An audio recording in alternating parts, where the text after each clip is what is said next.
Hey everyone, welcome back to Integrative Psychonautics. Hope you're doing well out there. So in today's video, let's talk about MDMA, and one of the key important things that we can take away from MDMA experiences that I think doesn't get talked about nearly enough. So if you're up to speed with what's going on in the psychedelic therapy world these days, what's going on with MAPS, with legalization, you're probably aware that what is slated to very likely be legalized this year is MDMA for MDMA therapy purposes, and that this is going to be a huge, massive societal breakthrough. If you're familiar with MDMA therapy and how to use MDMA for healing, you're probably well aware that MDMA is kind of the tool of choice in the psychedelic therapy world for PTSD work, complex PTSD work, trauma work in general, stuff like that. So MDMA is a powerful, profound tool, and you'll hear a lot spoken about in MDMA, circles about trauma work and healing and all of that, right? But what doesn't get spoken about a lot, and this drives me nuts, they talk about MDMA in terms of feeling safe in your own skin and a sense of safety and calming the amygdala, which is all true. What they don't talk about, that is, like, for me, so patently obvious and so much the very central core lesson that MDMA teaches most people. You go to a rave, you go to like some recreational festival experience, and there's a bunch of people high on, MDMA, assuming it's real MDMA, you're going to see the same thing, which is that they've learned this experience of heart presence, as I might call it, or you can think of it as love or open-heartedness or open, compassionate, emotional connection to the world around us, right? So not an unguarded heart, an unclosed heart, being in the presence of our heart and not thinking so much from maybe our, from our gut or from our animal drives or just rationally from our head, but living from here. That is the core, central, key teaching of MDMA, in my personal opinion. Now, I wanted to just speak about this because this skill, the skill of heart presence, of having an open heart space, of feeling the world around you, allowing things to resonate emotionally for you, but also allowing the power of your emotional resonance to radiate out from you as an emotional engagement, as an open-hearted truthfulness, as an honesty from the heart, as a authenticity from the core of your being outward. This is an important, crucial life skill in my book, right? So where and how might we use this? Well, first of all, it's very obviously deeply useful when it comes to therapy, self-healing, personal growth work, personal transformation work, because we need to be able to extend compassion and empathy and kindness and love to all the different aspects of ourselves. Sometimes we need to be able to extend that to other people in dynamics that we're processing through.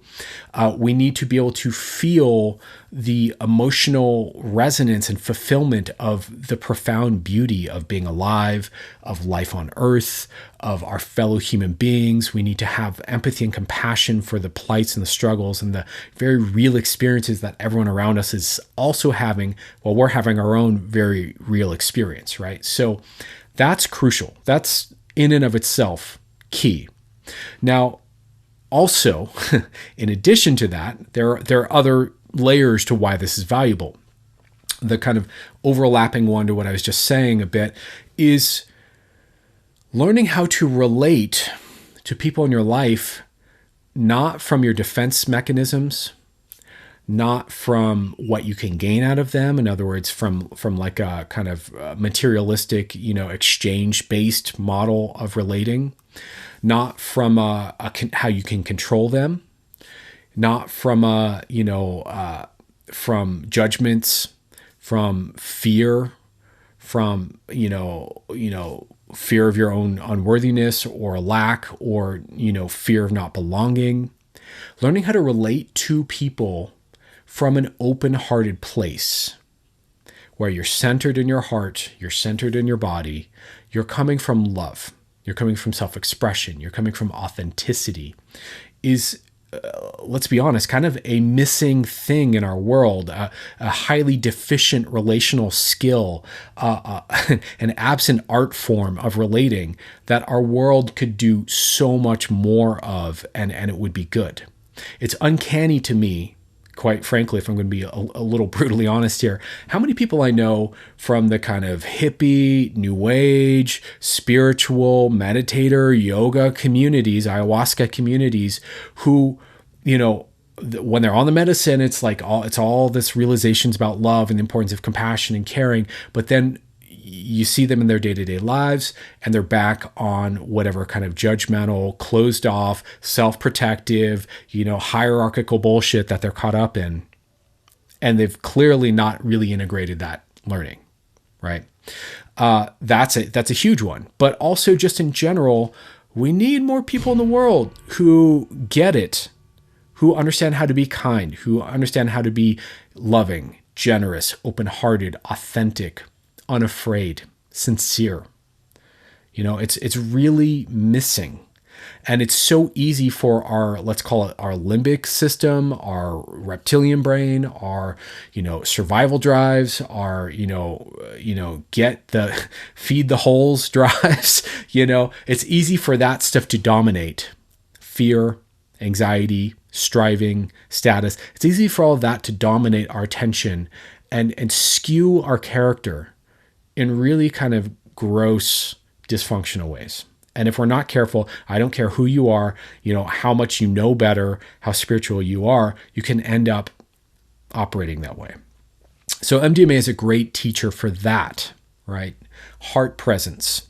MDMA is also a great teacher, I think, shockingly, for spirituality, for meditation, for what it feels like to feel deeply calm in your body, for what it feels like to feel your entire nervous system focused on one powerful thing that you're doing with all of your being. MDMA can teach you embodied spirituality in a way that I think a lot of times, LSD or psilocybin or, certainly like ketamine or DMT doesn't, because it really brings it down into the body. It really is this really powerful access of deep spiritual truths, but as emotional truths or as embodied truths. And I think that can be profoundly healing for people and a profound teacher of how to be in the world. If I'm going to be honest, my own MDMA experiences have been profound teachers of how to be, how I choose to be, how I want to be, what my relational filters are, what my embodiment filters are, how I want to live and be and move through the world in a way that I think is, right for me, let's say, good, healthy, optimal, positive, however you want to think of that. This is so important. And this never gets talked about. All that gets talked about is it makes you feel safer to process trauma, which is important, which is beautiful, which is crucial, which is deeply valuable. And I understand there's kind of a marketing thing going on by MAPS to sell MDMA to the culture so that we have enough cultural buy-in to make legalization even remotely a possibility. So I get that that's really kind of why the conversation's gone that way. But I wanted to just kind of be, let's say, a little bit of a cheerleader, a little bit of a voice, a little bit of an advocate for the value of heart presence as a learned embodied skill that you can use across the board, whether it's with yourself, whether it's with other people, to make life better, healthier, happier, more fulfilling, more emotionally resonant for you, and just generally more sweet and powerful. So that's it. That's my pitch on heart presence and MDMA. Hope you liked it. And once again, thanks for watching, and please do all the things, like, comment, subscribe, send to a friend, and keep in touch, keep watching. I have more content on the way. Much love to you all. Take care.